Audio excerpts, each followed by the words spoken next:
Hello, everyone, and welcome back to the RTI Recruiting Podcast. We're back. We haven't done this in a while. We used to do this a little bit back. I'm trying to think. It was the 2018 signing class. We had it sponsored, and we were doing the RTI Recruiting Podcast back then, closer to national signing at that point. And then we had RTI Premium. Abby Goodman and I would do an RTI Recruiting Podcast either once a week or twice a week, depending on how busy things were going. But we haven't done it in months. We're bringing it back now, and I'm happy to have on in our first installment here of the RTI Recruiting Podcast. By the way, I am Nathaniel Rutherford, the managing editor at RockyTopInsider.com. You all probably know that. If you listen to the regular RTI podcast, you probably know my voice. But I'm happy to have on Matt Ray and Brandon Martin of VR2, that's Vol Recruiting Reports version 2. They do a great job over there. They get a lot of good interviews with recruits. In fact, if you go to the website now, we have a piece on Tennessee's latest commitment and James Robinson. But they actually got to speak with James Robinson and talk about why he chose Tennessee and his thought process there. So, guys, thank you for joining the podcast. I appreciate it very much. Hey, Nathaniel, glad to be here. Excited to be here, Nathaniel. Thank you for having us. Absolutely, guys. So we have a lot to cover here. We'll try to keep this as kind of brisk pace as we can without being too breakneck here. We have a lot to cover. Brandon, I'll kind of talk with you here first about kind of the latest flurry of movement here on Tennessee's recruiting trail, and Matt, I'll get to you in a second as well. But Brandon, we've seen a lot of movement here. We're getting to the time, the July and August months, both are times where you're seeing kids, at least now with the way the recruiting calendar is set up and with the early signing period now being in effect for the third cycle now. This is the kind of time you see a lot of kids start making their announcements because they want to get their everything kind of out of the way before the start of their senior season. We've seen Tennessee pick up several commits in July, and now the first day of August, Tennessee gets a commitment they got from James Robinson, the 3-star offensive lineman from Alabama. And over the weekend at Tennessee's pool party, he'd been kind of a silent commitment for a little bit, but he decided to go ahead and make it public, and that was 4-star wide receiver Jalen Hyatt. We also got a decommit we can talk about here in a little bit for Tennessee. But, Brandon, first I want to get your thoughts on these two new commits that Tennessee got, because I look at both these guys, and they both fill major needs for Tennessee. In the receiver front, to me, Jalen Hyatt, he's more than just a speed guy. He is a legit 4.3 40 guy. He timed a laser-timed 4.31 at the opening regional that he was camping at earlier this year, but I guess back in the spring.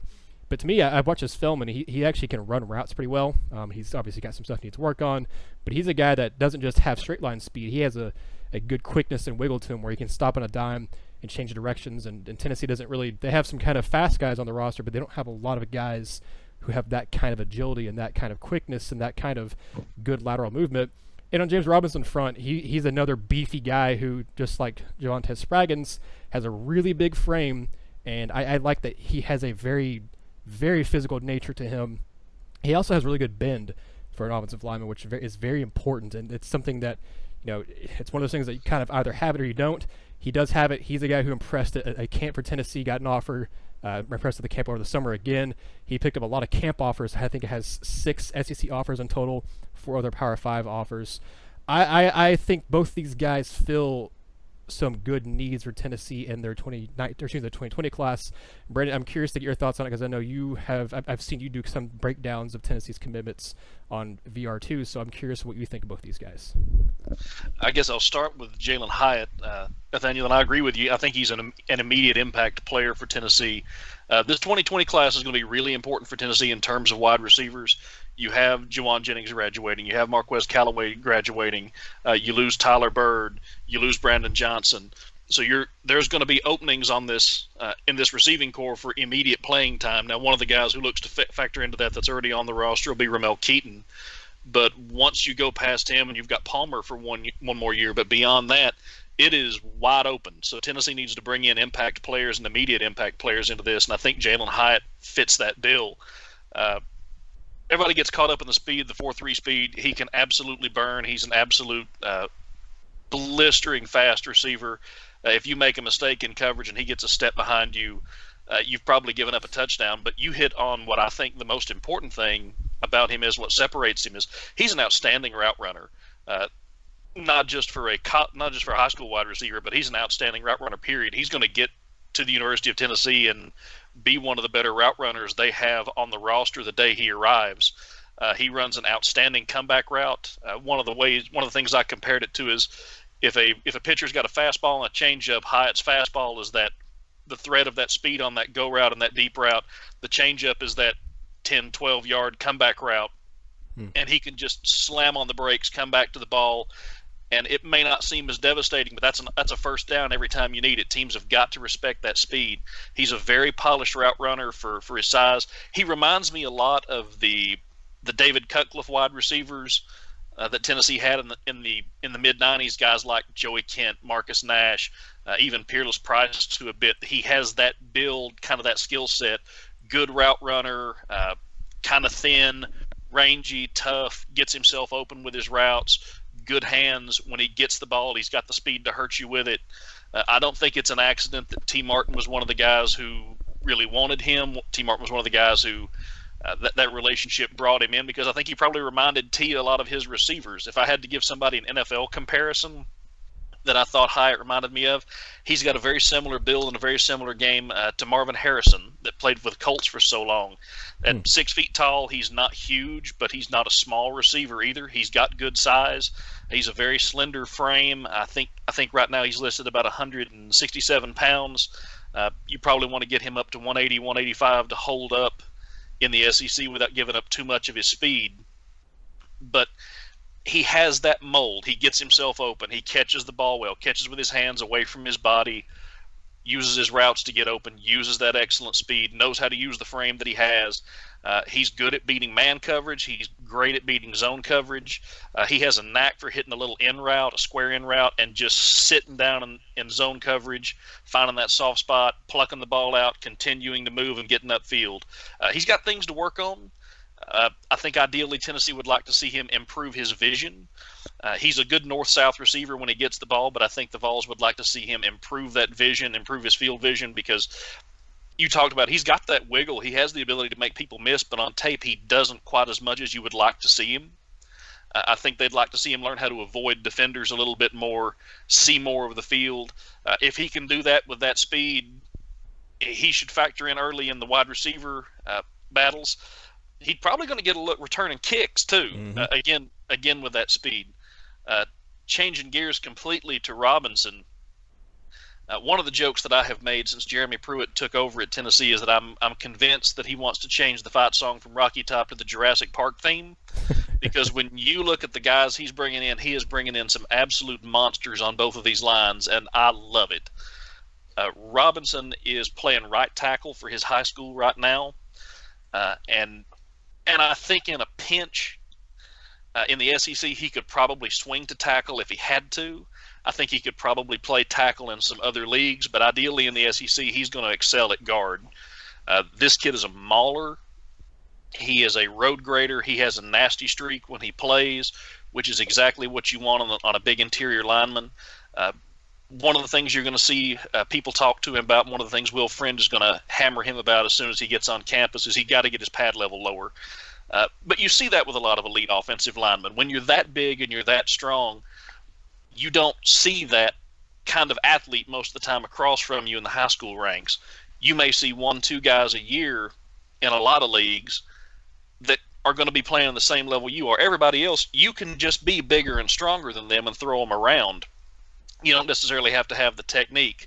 And then when you get to the SEC, you've got to have technique. You've got to have leverage, because everybody's big, everybody's strong, everybody's fast. But that's fixable. That's coachable. That's what you expect to see. He struggles at time in pass protection with his lateral movement, with his lateral quickness. But again, that's playing in space out at right tackle. When you move him inside to a guard spot, that is eliminated. You know, he's not going to be playing in space as much. He's going to be in a phone booth. He uses his hands really well. His hand placement's very good. He's got a good hand punch. He's very good at getting a hold of a defender. If he gets his hands inside your shoulders and into your torso, you are going for a ride. At 6'4", 327, he's big, he's strong, but he uses that strength well. It's not just being big. It's not just lifting a lot of weight. It is, he can apply that strength very, very well. It's functional. It shows up on tape. I think moving him to guard, the position shift will eliminate a lot of the deficiencies that you see him have right now. again, because he gets in that phone booth. You get to a place where you just have to deal with him. And at 327, that is not easy to do, especially as strong as he is. He's got good feet. He's pretty quick for a guy his size. Again, especially when you move him to the inside. He goes from a tackle that you have some concerns about. Can he handle an elite speed rusher till you put him inside and you're going, he's got really good feet for a guard. I know a lot of people are down on him right now because, Tennessee signed another 3-star prospect. You know this, and Matt does as well. Guards and centers just inherently don't get rated as highly as guys that can play tackle. Yep. They just don't see the ratings that those guys do. When you look at his offer list, you're seeing Auburn. Tennessee was in a battle with Texas A&M for Robinson. Ole Miss. Nebraska's on there. Virginia Tech's on there. Mississippi State as well, and Missouri, 2 other SEC teams. Yeah, so I mean, you've got a lot of quality programs that really would like this kid, and Tennessee has holes on this offensive line. I don't think we need to remind fans of how bad the line has been the last 2 years. I think things are going to be better this year. You've got a young group, but a lot of talent added. But where Tennessee's going to have holes going forwards in the interior of the line, I think they feel good at tackle with Wanye Morris, with Darnell Wright, Chris Akporhene, who can swing out there, and a few other guys they'd like to land in this class. But they need impact guards once guys like Trey Smith graduate. And Robinson's a guy that can come in like Javonte Spraggins, can plug and play right away with the size and strength that they have. They can contribute immediately in there. This is the kind of guy that if you're looking at 3rd and 1 to get a critical first down, to keep a drive alive, to ice a game away, whatever it is, if you're down on the goal line and you need a touchdown, you've got to punch the ball in, Robinson's the kind of guy you want to run behind. He's gonna give you that bubble in the line, especially in the running game, to get that yard. I think Tennessee has missed that any time that Trey Smith wasn't on the field the last few years. Mm-hmm. You didn't have that lineman that you felt confident, I can run behind this guy. There's going to be a hole. There's going to be space. And Robinson's one of those guys. And he fits that mold that Pruitt wants. He's another big, strong, athletic, gigantic offensive lineman. And I love it. I think if you look at why people are optimistic about Jeremy Pruitt being able to turn this team around, I think it comes back to the kind of lineman, offensive and defensive, he's recruiting. He's recruiting big, strong SEC offensive and defensive linemen. When you look at what this offensive line could potentially look like in 2020, Cooper Mays is going to be the run on this line, and by the time Fitz gets done with him after one season, he's probably going to be pushing 300 pounds, and he's going to be the smallest guy they have. Yeah. So these are 2 big gets. These are 2 guys that could immediately play for Tennessee as true freshmen when they get here next season. They're going to be in the mix for those positions. They fill huge needs. They are good quality players. These are big gets that I'm excited about. I think a lot of Tennessee fans should be excited about. I would agree with you. I think my take is ultimately I think Robinson will – I think they should be able to have, I wouldn't say the luxury, hopefully, to redshirt him as a true freshman, but maybe not. Maybe they don't, or maybe he makes a case to where they can't because he's just playing so well. But I do agree with you. I think you're seeing Tennessee get more heavy on the interior than the tackles because they do feel better with what they have for the future of the tackle position right now. And to your point too about the rankings, I was looking up as you were talking. In just a 2020 class, I imagine this is fairly common and probably exactly the same in other recruiting classes. But on 247 Sports, in the 2020 class, on the offensive tackles, there are 2 guys rated as 5 stars. That's Paris Johnson and Broderick Jones, and 24 other offensive tackles who are rated as 4-star or better. On the offensive guard position, that's not including center, just at guard, there's only 13 guys rated as 4 stars and no 5 stars. So over double the amount, or exactly double the amount of guys on tackle rated as 4-star or better that you have at guard. So I agree with you. The guard just doesn't get the type of attention as the tackles do. Kind of switching gears here a little bit, you mentioned there, though, about Tennessee having to battle Texas A&M for James Robinson. Matt, I want to get your thoughts on this. I actually want to get both your thoughts on this, having to do with the decommitment that happened with Tennessee over the weekend with Antonio Johnson.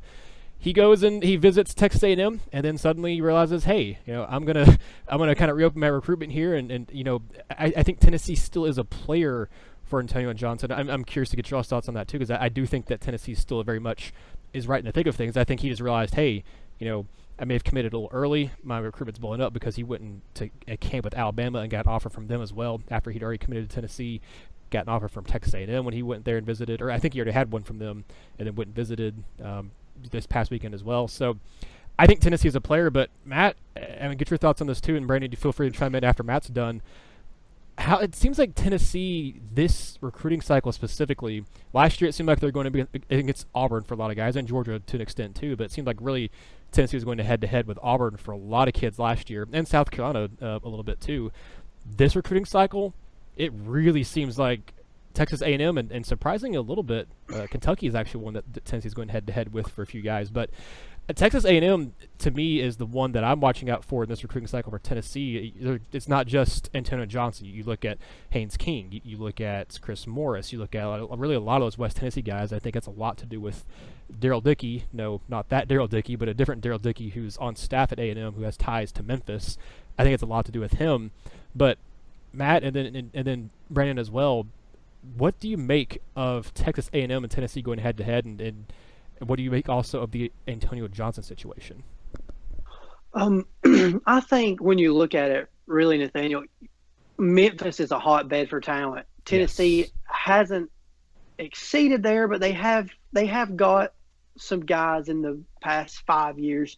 When you look back, Jimbo Fisher is an elite coach in college football. There's no doubt about it. He can recruit. Obviously, he won a national championship at Florida State. He is going to go into Memphis knowing that essentially it is another state in itself. I think he knows that he can go in and beat Ole Miss and Mississippi State out consistently for prospects that are a little closer than the prospects are if they were to travel to Tennessee. You're looking at a 6-hour trip nonstop from Memphis to Knoxville. Now, granted, it's just as far to College Station, but he can go in there and win his fair share of battles. And he's not in that same rebuild as Tennessee. So I think he's able to utilize that, and it's paying off early. He's probably got the lead for Chris Morris, and they're battling for some other guys. They were able to beat Tennessee for some recruits at the end of last cycle, a guy that Tennessee really wanted to get, even add in with what they had was a guy named Keyshawn Brown. Mm-hmm. Went to the same school as James Robinson that committed today. Tennessee really wanted to add him in. Jimbo has done a really good job doing it, and I think it just speaks to where his program is at, and that they're on a little bit of an upswing, and that he does have a staff of recruiters, and Texas A&M has given him what he needs to succeed out there. I think he will continue to win recruiting battles. I don't think it's anything that Tennessee is particularly doing wrong or anything that recruits need to see from Tennessee, but Memphis in general is another state in itself inside of Tennessee as far as it goes for the University of Tennessee recruiting it. It's the home state, but it's another state in itself, in my opinion. Well, Matt, if I can jump in on this, I've wanted to see Tennessee recruit the city of Memphis a lot harder for years now. I've jumped up and down and begged and screamed to see them become a larger presence there, because Memphis is a talent-rich city. I lived out there for a couple years, and there are great athletes in most of the high schools you go down there. There's a lot of Division I FBS athletes in the city, but it's such a battleground state that no one team has ever really been able to put the clamps on it. You've got Ole Miss about 30 minutes down the road. Mississippi State's an hour and a half, 2 hours away. Arkansas is always recruits Memphis very well. They're close. Alabama goes in there regularly. Auburn goes in there regularly. You have Memphis, the University of Memphis that pulls in guys. LSU likes to come up the river and find some Memphis guys in most classes. A lot of times Vanderbilt will snap somebody out of there, out of one of the private schools. Now you're seeing A&M ever since they came into the SEC. They're more involved in Memphis. And really, Tennessee didn't go out there much. They didn't recruit the city of Memphis very hard at all. Jeremy Pruitt has probably recruited the city of Memphis harder since he's been in Knoxville than any coach we've had in my lifetime that I remember. We've gotten Jerome Carvin out of there. We've gotten Jeremy Banks out of there. Those two guys were were big signings for this team. And it was big for Tennessee to go in there. Last season we saw Eric Gray come out of Memphis. This year Tennessee has a lot of guys they're after in the city of Memphis, and they're starting to make waves. They're starting to get inroads. Jeremy Pruitt has made the city of Memphis a priority. He's trying to put a pipeline in there, and I'm glad to see it. I think they can make a lot of headway there. As to the point in the question about Tennessee going head to head with A&M a lot, yeah, they have gone head to head with A&M. You're gonna have that again. It's a lot of those West Tennessee guys, a lot of the Alabama guys, where it's just about as far to College Station as it is to Knoxville. But Jimbo runs a single back power offense. They run the ball well in his system. He likes the single back, big offensive lineman. Jeremy Pruitt wants a big physical offensive line. He wants a big physical defensive line. He wants to run the ball for power. They're going after the same type guys. You're going to win some, you're going to lose some. Tennessee won one today with James Robinson. It's going to be interesting to see how that goes in the future. I think the biggest thing for Tennessee is just win. Nothing's going to start winning those battles for you like winning ball games. No, absolutely not.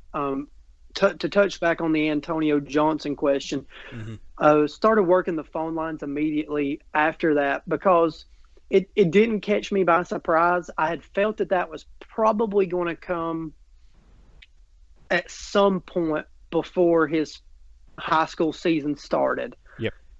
It's not anything that Tennessee did wrong. It's not that he was a package duo with Javonte Spraggins, because he was not. I will touch on that in just a second.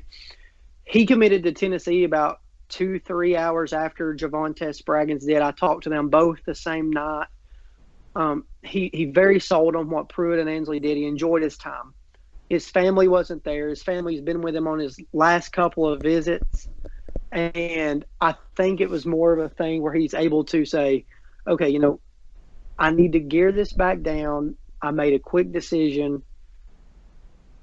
I'm gonna gear back down, look at this, and see what I can do. I think ultimately, I think the Alabama offer would have been a bigger time to decommit than the visit after Texas A&M. Is Texas A&M doing a particularly good job with him? Yes, they are. But Tennessee has never quit recruiting him, and Tennessee is very much still in the thick of things.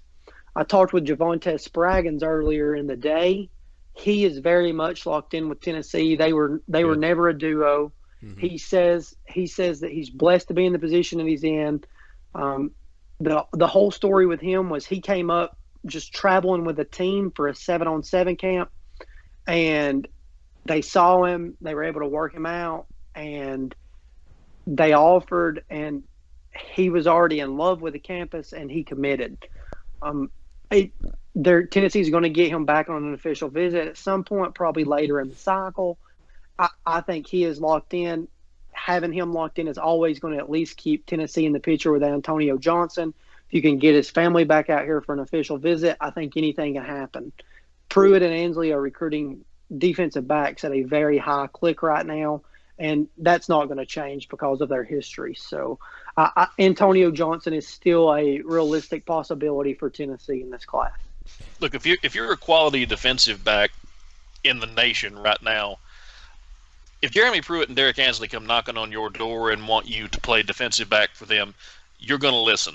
These are two of the best defensive back coaches in college football. They have been for years now, and that's one of the reasons, like Matt has said, you're seeing Tennessee recruit defensive backs at a very, very high level.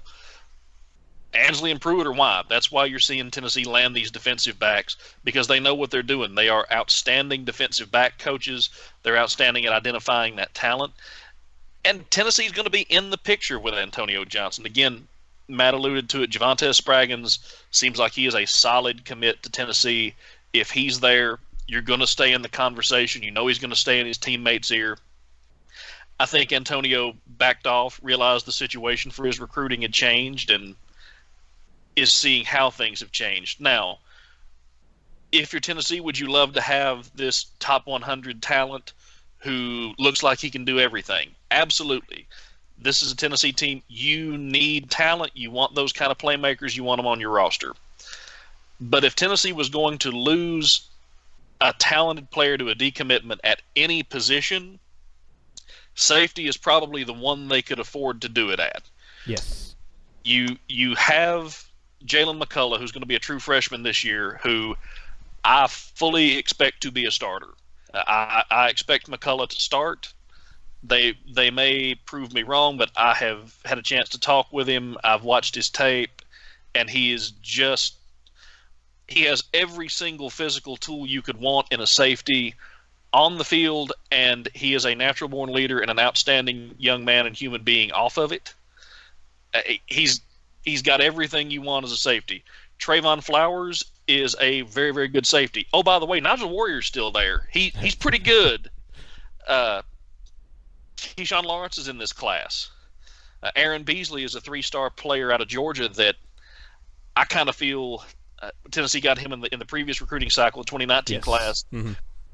Beasley is a guy that I feel is criminally underrated. That kid's just a football player. He played running back and safety in high school, and he's one of those guys, if they ever mess around and put him on the field, they're going to have a hard time getting him off of it. Tennessee has a lot of talent at safety. They have a lot of talent coming in at safety. They're in on some other guys that could play safety in this class. So if you could afford to lose an elite talent, that's probably the one spot you could afford to do it at. Absolutely. They're still involved with a guy like Vito Tisdale out of Kentucky. Not so much as they once were. I do believe they'll get him on an official visit at some point. You've got Mordecai McDaniel, who could announce at any point. Sounds like that's a pretty good race between Tennessee, Florida, and Penn State. Teammate of Rakeem Jarrett, plays at a national school that plays on a national level, can play a lot of different positions, but projects as a safety. So, I mean, they're not done. And as far as that goes, if it becomes a position of need, you have to almost trust Pruitt and Ansley to be able to look at some high school highlight film and evaluate some guys and say, okay, we can go after this guy, or we can push for this guy to maybe flip him. Rashad Torrance is a guy that I talked to earlier in the week. Another Marietta standout where Tennessee's trying to gain a solid foothold. Florida commit, long-standing relationship with Derek Ansley from his time in Alabama. Harrison Bailey and Ramel Keaton are in his ear about, hey, come play with me. They're recruiting Eric very hard down there. They're recruiting him very hard. So there's a lot of names still left at the position that they can add that are quality guys. So, yeah, they would like to keep Antonio Johnson in the class, but at the end of the day, they will be able to bounce back from that. That is one position that it's not too much of a concern. Yeah, I wholeheartedly agree. Those are all points I was going to bring up anyway, and you all beat me to it. And I'm also glad, Matt, that you mentioned his teammate Javonte Spraggins, because I was going to ask you about that. From what I've heard too, and just like you said, you reached out to him and asked him, they weren't, for people thinking they were a package deal, I never for once thought they were a quote-unquote package deal together. They're very much a one decided and the other one decided of his own accord. I remember talking to Javonte that late afternoon, kind of early evening when he committed. I was doing an interview with him to his commitment interview, and he told me that he's like, oh yeah, man, my teammate Antonio committed. I was like, wait, who? And I was like, I looked it up. I was like, all right, I'm gonna go ahead and do this article. Wait for this kid to make it public. So it was not a package deal, but I agree with you at both of what you guys said. I think Tennessee is still in it with Antonio Johnson. I just it'll be interesting to see what his recruitment does and kind of where he goes now. And but to your point, Brandon, if Tennessee, like you said, if they were going to lose someone out of this class, or lose a commitment from a position, defensive backs where they can't. They already have quite a few defensive backs on this roster right now. You have Keyshawn Lawrence, who's they're looking, I guess, at corner probably moving forward. I think they may have changed his position on 247 Sports even to corner rather than safety, but he's a really talented kid. Art Green, the #1 junior college cornerback, and then Lovie Jenkins also. And then you guys ran through it. I mean, Mordecai McDaniel is a legit option there. They're still looking at a few cornerbacks as well. You have Kendall Dennis is a guy who's on the radar. Rashad Torrance, as you mentioned, is on the radar. There are several guys who they're still looking at as defensive backs. And there's a guy, Darian Williamson, who's committed to them, or Jimmy Callaway. Both those guys who are athletes, they could both play on the defensive side of the ball. They could both play in the defensive backfield potentially. I think Williamson might be a guy who they could even bulk up and move him to linebacker. I think he's just a very multifaceted athlete. But guys, before we'll have plenty of other stuff to talk about in the future here. I wanted to get some thoughts from Matt here, because I know, and before we talked about, I guess before we were recording the podcast, Matt, you would tell me that you had some stuff that you went and saw Marietta practice last week in their first practice of the season. Of course, Tennessee commitment Harrison Bailey is over there, along with targets like Eric Gilbert, the 5-star tight end, who Tennessee is recruiting as a receiver, B.J. Ojolari, the 4-star outside linebacker, and there's a couple other guys over there that Tennessee is also looking at Marietta, trying to build a little bit of a pipeline there. You had some notes and stuff you wanted to share about Harrison Bailey, and some other notes and stuff that you wanted to share just kind of from your trip overall. Oh yeah, absolutely. Before I touch on that, I left one guy off the list. I actually just heard back with him about 10 minutes before we started, and it was kind of a surprise. I'd reached out probably almost a week ago. Malachi Moore, top 100 DB from Alabama. We had spoke back at the end of March at the Atlanta opening, and just talked a little bit about Tennessee, and Jeremy Pruitt's kept things open there, and Derek Ansley has as well. I heard back from him tonight, and he told me this for an exact quote. I love what Coach Pruitt and the guys are doing at Tennessee. I haven't picked a date for any visits yet, just because I don't know what my schedule is going to be like. But in essence, he is planning at least to take an official visit to Tennessee. Has been committed to Alabama for almost a year, but is a guy that Tennessee has recruited hard. And he said at that time in March was probably recruiting him as hard as any school out there, even Alabama. So that's a name to keep up. It's hard to take a top prospect out of the state of Alabama that Nick Saban wants, but that's the battles that Tennessee has to win. Nothing would make me happier. But okay, so over to Marietta. Marietta opened practice up on Thursday, the 25th of July. I made the trip down to catch up with some guys, because Eric and BJ, I talked to them off the record a good bit, but they're not guys that really open up and tell you a whole lot about what's going on. It's more just checking in, see how things are going, and that kind of stuff. They will let you know if a visit comes up or whatnot. Prior to practice, I know a few people at Marietta. Practice field sits down in a hole. There's a hill with some shade trees up there, which is very much needed at this time. And I'm standing up there talking with Carlos Cervantes' dad. He's a 2022 linebacker that is a name to know moving forward. He's going to be the starting linebacker at Marietta. And we're sitting there talking. Harrison Bailey's dad is kind of in the same group that we're in right there. And Kenyatta Watson's Toe the Line podcast was brought up. Yes. And a very heated subject matter there, as obviously Harrison was a talking point in that. Harrison's dad proceeded to say, it doesn't matter to Harrison what they rank him as. He's never cared about it. He has giggled about it, that they could rank him number 10,000 in the country. It doesn't matter to him. He is 10,000% locked in with his commitment to Tennessee, and that is all he's concerned about. He said since November, Harrison probably hasn't looked at a ranking unless I've told him, and all he is spending his time doing is being on the recruiting trail. Bailey's dad was very complimentary of the Tennessee fan base and how avid they are, and how they have come to Harrison's defense, and how they rally together. Very, very impressed with that.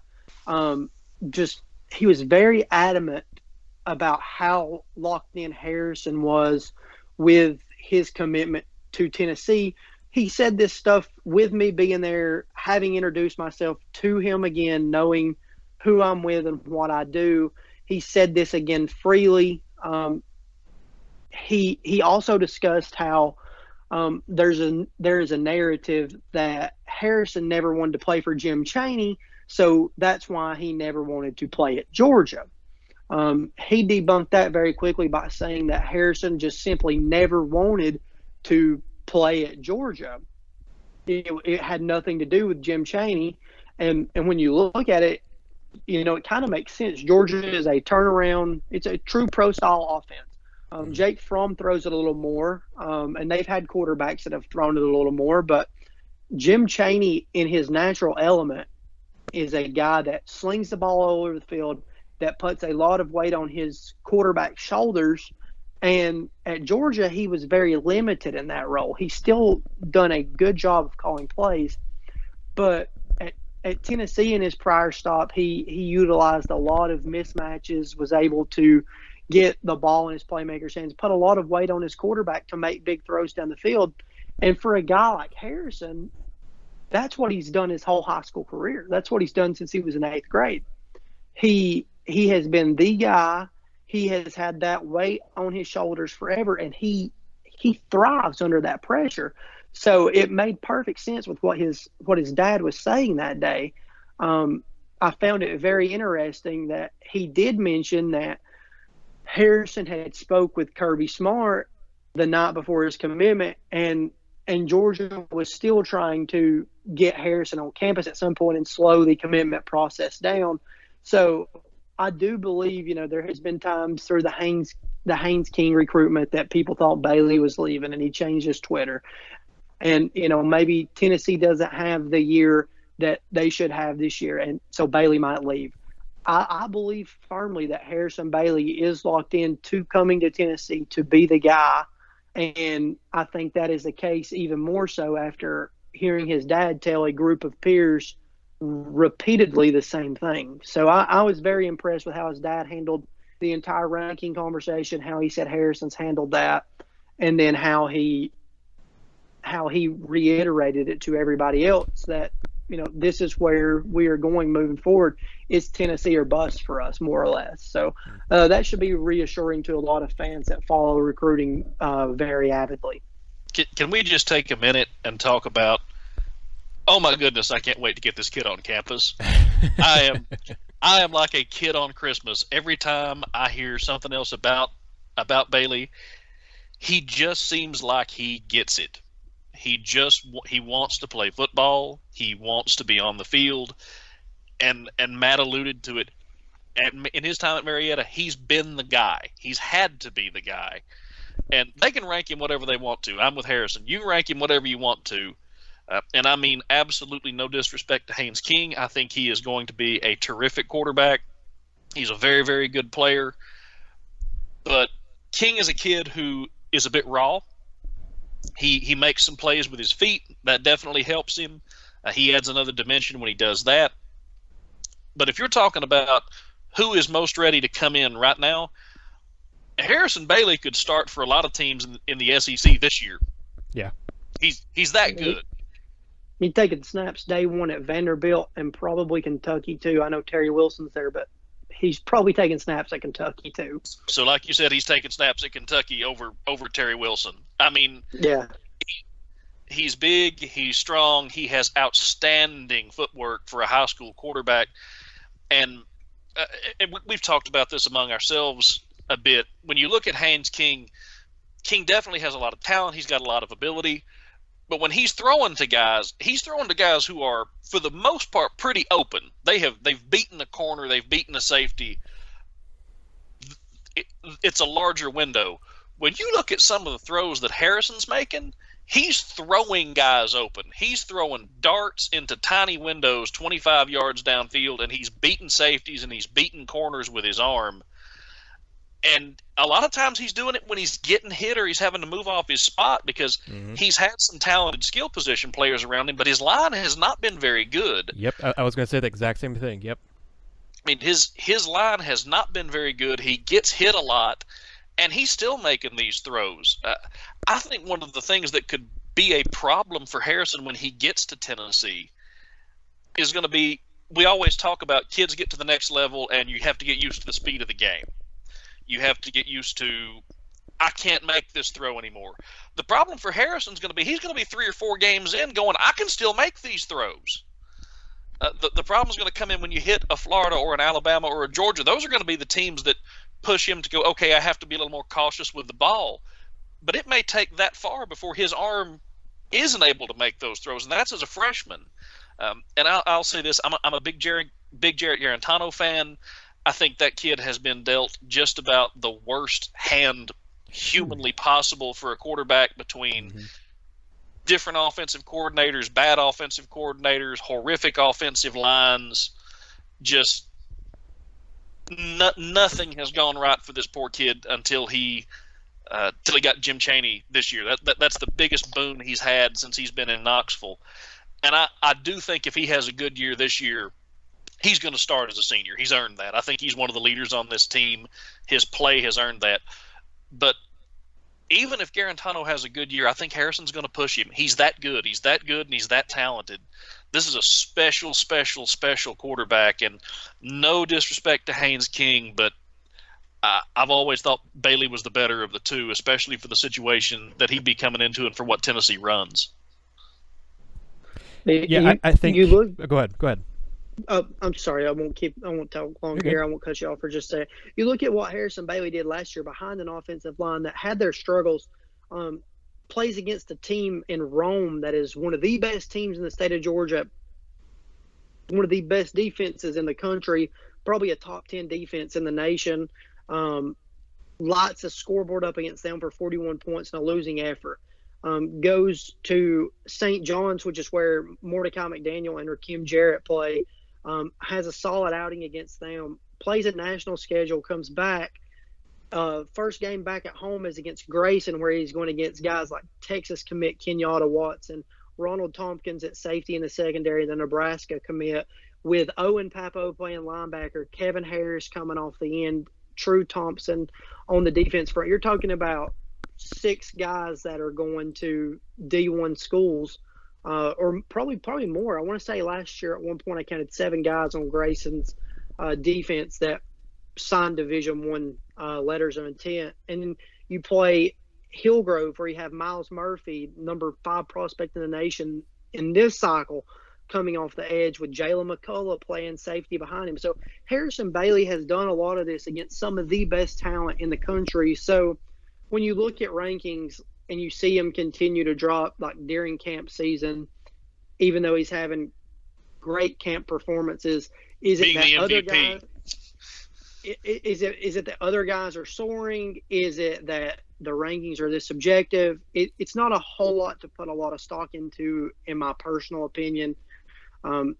Normally, if you follow recruiting well enough, you can tell who the staff is evaluating and what you're getting. So I think Bailey's approach is probably the best way to go about the entire thing. Just, kind of brush it off, move on, and be happy with what you've got. He's happy with what he's got at Tennessee, and Tennessee folks should be happy with what they've got in him. Yeah, Matt, I wholeheartely agree with you there, and I think that makes for a good stopping point here for the return of the RTI Recruiting Podcast, and I appreciate both you guys, Brandon and Matt, for joining us here on the RTI Recruiting Podcast. Let everybody know where they can, they can check out stuff for Vol Recruiting Report, so they can find you guys on social media. Let everybody know where they can find you guys. You can check us out on volrecruitingreports.org, or on Twitter at _VR2_, and then on our Instagram page, which is a little bit bigger than our Twitter, simply as Vol Recruiting Reports, all one word. Be sure to give us a follow. We are trying to stay current in breaking news. We have had commitment interviews with James Robinson and Jalen Hike in the past week and a half. We will be covering probably 30 to 35 regular season games this season. So we'll be live on Twitter, Facebook, and Instagram, on different platforms, sharing a lot of different stuff around that may not come out in articles. And then, of course, we'll have stuff on the podcast for you guys as well. So be sure to check us out. Feel free to follow us on Facebook as well. We welcome any interaction that we are able to get there. We always post our articles up there as well. That's an avenue we're trying to grow, and we enjoy hearing from you all and getting to know you. Well, thank you guys so much for joining, and like I said, we'll have plenty more content for you in the future. We'll try to figure out a schedule here for the RTI Recruiting Podcast. I'll let all of you all know, Rocky Top Insider, kind of what that's going to be. Got a few things kind of figure out. The season starting here soon. Fall camp is starting on Friday.